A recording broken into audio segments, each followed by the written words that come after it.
सुप्रभात बच्चों, कैसे हैं आप सभी। आशा करती हूँ कि आप सभी बहुत अच्छे होंगे और आप सभी ने जो पिछला अध्याय है वो अच्छे से कंप्लीट कर लिया होगा।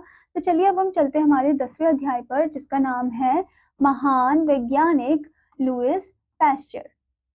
तो यहाँ पर एक महान साइंटिस्ट है, उनके बारे में बताया गया है, जिनका नाम है लुईस पैस्चर। ठीक है, तो चलिए इस अध्याय को पढ़ते हैं। मैरी अभी विद्यालय से वापस आई थी, उसे प्यास लगी थी। मैरी, तुम एक कप दूध ले सकती हो, माँ बोली। मैरी डाइनिंग हॉल में गई। माँ, दूध खराब हो गया है, वह चीखकर बोली। उसकी माँ अंदर आई। ठीक है, अब क्या होता है कि मैरी जो है वो विद्यालय से वापस आई, उसे प्यास लगती है, तो मैरी की माँ बोलती है कि तुम दूध पी लो। ठीक है, तो डाइनिंग में वो जाती है और जैसे डाइनिंग में जाके वो दूध को देखती है तो बोलती है कि माँ, दूध तो खराब हो गया, चिल्ला के बोलती है। फिर माँ वहां पर आती है। मुझे देखने दो, हाँ यह खराब हो चुका है, उसकी माँ बोली। फिर उसकी माँ बोलती है कि हाँ ये तो खराब हो गया है। उन्होंने अलमारी में से एक पैकेट निकाला। देखो मैरी, पैकेट में बंद दूध ठीक है, वह बोली। मैरी को समझ नहीं आया। फिर उसके बाद माँ जो है वो अलमारी से दूध निकालती है, फिर बोलती है कि देखो पैकेट में रखा हुआ दूध जो है वो सही है। ठीक है, तो मैरी को समझ नहीं आता। सुबह दूध वाले से लिया गया दूध खराब हो गया है, लेकिन सुपरमार्केट से लाया गया पैकेट में बंद दूध अभी तक ठीक है। तो वो सोचते हैं कि सुबह जो दूध वाले से दूध लिया था वो ही खराब हो गया, पर जो पैकेट में दूध है वो अभी तक ठीक है। ठीक है, यह कैसे संभव है, इसका कारण उसने अपनी माँ से पूछा। फिर वो पूछती है कि ये कैसे संभव हुआ। उसकी माँ ने समझाया, पैकेट में बंद दूध पैस्चुरीकृत दूध है। तो बोलती कि पैकेट में जो बंद दूध है वो पैस्चुरीकृत है, दूध वाले से लिया गया दूध पैस्चरीकृत नहीं है, जबकि जो दूध वाले से लिया गया दूध है वो पैस्चरीकृत नहीं है। फिर आगे क्या होता है, लेकिन पैस्चराइज का क्या अर्थ है। तो यहाँ पर अब मैरी जो है पूछती है कि पैस्चराइज का क्या अर्थ है। मैरी ने पूछा, पैस्चराइजेशन एक ऐसी वैज्ञानिक प्रक्रिया है जिसमें ताजे दूध को उच्च तापमान पर उबाला जाता है। अब यहाँ पर उनकी मम्मी बताती है कि पैस्चराइजेशन ऐसा एक उपकरण है, ऐसी चीज है, ऐसी तकनीक है जिसमें जो ताजा दूध है उसे गर्म किया जाता है, उसे उबाला जाता है, फिर इसे तुरंत ठंडा किया जाता है, उसके बाद ठंडा किया जाता है। ऐसा करने से दूध के हानिकारक जीवाणु मर जाते हैं, पर जो दूध में जो हानिकारक जीवाणु होते हैं वो मर जाते हैं। ठीक है, सबसे पहले इसे लुईस पैस्चर ने किया था। तो सबसे पहले किसने किया था इसे, लुईस पैस्चर ने किया था। इस प्रक्रिया को उन्हीं का नाम दिया गया है। तो इस प्रक्रिया को उन्हीं का ही नाम दिया गया है, उनका जो सरनेम है ना पैस्चर, वहीं से नाम आया है पैस्चराइजेशन। ओके, लुईस पैस्चर कौन थे। लुईस पैस्चर एक रसायनक थे। उनका जन्म सन 1822 में फ्रांस में एक कस्बे में हुआ था। ठीक है, तो जो लुईस पैस्चर थे वो एक रसायनक थे। ठीक है, उनका जन्म कब हुआ था, 1822 में फ्रांस में हुआ था, एक कस्बे में। उनके माता पिता धनी नहीं थे, मतलब वो बहुत ही गरीब फैमिली से थे। फिर भी उन्होंने उन्हें उत्तम शिक्षा दी, पर तब भी उनके माता पिता ने उन्हें उत्तम शिक्षा दी।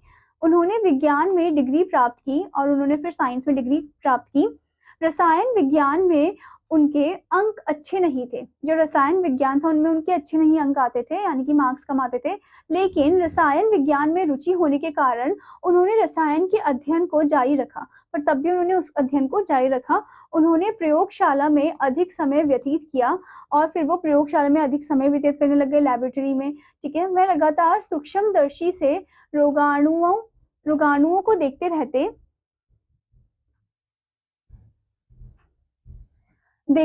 थे। उनके प्रोफेसर ने उनका मजाक बनाया, तो हर दिन वो क्या करते थे, वो सूक्ष्मदर्शी से यानी कि माइक्रोस्कोप से वो रोगाणु को देखते थे। ठीक है, अलग अलग जो सेल्स होते हैं, अलग अलग जो जर्म्स वगैरह होते हैं, उन सब चीजों को देखते रहते थे। तो ये देखकर उनके जो प्रोफेसर थे वो मजाक उड़ाते थे, ये मानव के लिए व्यर्थ है। बोलते थे ये मानव के लिए व्यर्थ है, तुम अपना समय व्यर्थ कर रहे हो, कि तुम अपना जो टाइम है वो वेस्ट कर रहे हो। उन्होंने कहा, श्रीमान, रोगाणु बीमारी का कारण है। मैं खोज रहा हूँ कि कौन सा रोगाणु किस बीमारी का है। ठीक है, तो यहाँ पर अब वो अपने प्रोफेसर से बोलते हैं कि श्रीमान, जो रोगाणु होते हैं वो बीमारी का कारण होता है। ठीक है, और मैं ये ढूंढ रहा हूँ कि कौन सा रोगाणु जो है वो किस बीमारी का कारण है। उन्होंने उत्तर दिया, रोगाणु कहाँ से आते हैं, प्रोफेसर ने पूछा। प्रोफेसर पूछते कि रोगाणु कहाँ से आते हैं। श्रीमान, यही मुझे पता लगाना है। वो बोलते कि हाँ मुझे यही पता लगाना है, पैस्चर ने उत्तर दिया। और काफी लंबे समय बाद उन्होंने पता लगा लिया, रोगाणु जल, पृथ्वी, धूल और हवा जिसमें हम सांस लेते हैं मैं विद्यमान रहते हैं। ठीक है, तो यहाँ पर बताया गया है कि उन्हें कैसे पता चलता है, उन्हें फिर पता चलता है कि जो रोगाणु हैं वो जल में, पृथ्वी में, धूल में और हवा जिसमें हम सांस लेते हैं वहां पर प्रेजेंट होते हैं। ठीक है, ये रोगाणु दूध को खट्टा कर देते हैं और यही रोगाणु है जो दूध को खट्टा कर देते हैं। दूध रोगाणुओं का वाहक है और दूध जो है वो रोगाणुओं का है, एक व्हीकल है। ठीक है, ये रोगाणु ट्यूबरक्लोसिस और मलेरिया जैसी बीमारियों का कारण है। तो यही रोगाणु है जो ट्यूबरक्लोसिस और मलेरिया जैसी बीमारियां जो है उन्हें फैलाते हैं। ओके, उन्होंने अनेक आविष्कार किए, अतः अंत में उन्होंने दूध के रोगाणुओं को मारने का तरीका खोज निकाला। तो उन्होंने बहुत सारे आविष्कार किए, रिसर्च वगैरह किए, एक्सपेरिमेंट्स किए और अंत में उन्होंने दूध में जो रोगाणु जो प्रेजेंट थे उनको मारने का एक तरीका खोज निकाला। ठीक है, पैस्चर ने अपनी खोज जारी रखी, तब भी उन्होंने अपनी खोज जारी रखी। पैस्चर ने एंथ्रेक्स, डिप्थीरिया और रेबिस जैसे भयंकर रोगों के टीकों की खोज की। तो उन्होंने बहुत सारे ऐसे टीके हैं जैसे कि जिनसे कौन कौन सी बीमारी है, जैसे कि एंथ्रेक्स हो गया, डिप्थीरिया हो गया और रेबिस हो गया, उनसे हम जल्दी से इजीली जो है वो राहत पा सकते हैं। ठीक है, ये टीके इन रोगों को होने से रोकते हैं व इनके उपचार में सहायक है। तो ये जो टीके हैं ये इन रोगों को होने से रोकते हैं।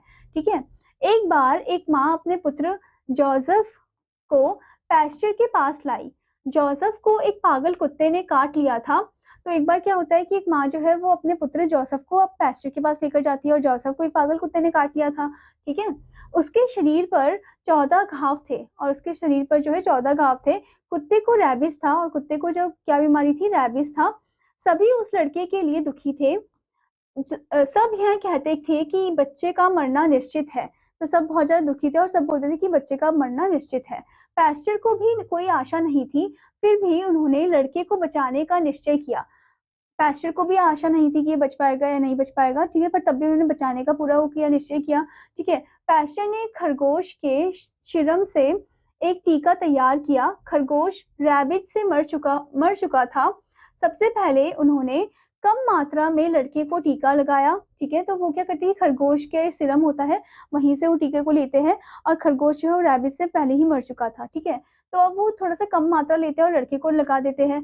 फिर धीरे धीरे उसकी मात्रा को बढ़ाया, फिर उसके बाद वो धीरे धीरे करके उसकी मात्रा को बढ़ाते हैं। 9वें दिन जोसेफ की स्थिति में सुधार दिखाई दिया। और 9वें दिन क्या होता है, जोसेफ की स्थिति में थोड़ा सुधार दिखता है।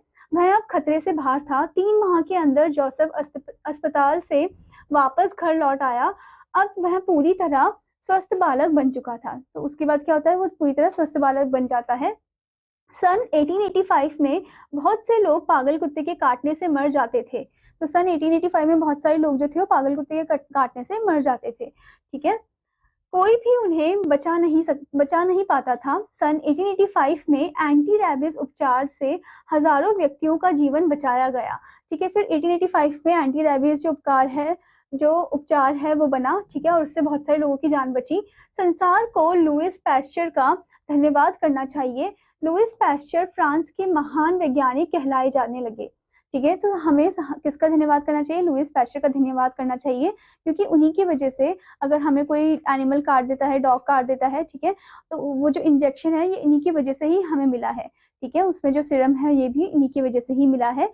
ओके, और इन्हीं की वजह से हमें पता चला है कि पैस्चराइजेशन मेथड क्या होता है।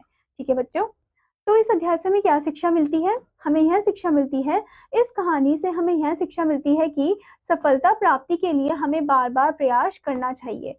ठीक है, तो हमें इस कहानी से यह शिक्षा मिलती है कि हमें सफलता प्राप्ति के लिए हमें बार बार ट्राई करना चाहिए, कोशिश करती रहनी चाहिए। ठीक है, और रुकना नहीं चाहिए। आशा करती हूँ बच्चों की आपको अध्याय अच्छे समझ में आया होगा। तो आपका होमवर्क है कि आपको इस अध्याय को अच्छे से पढ़ना है, इसमें कही गई बात को आपको ध्यान में रखना है और इसकी जो एक्सरसाइजेज है वो भी कंप्लीट करनी है। अब मैं आपको मिलूंगी अगले अध्याय में, तब तक के लिए धन्यवाद बच्चों।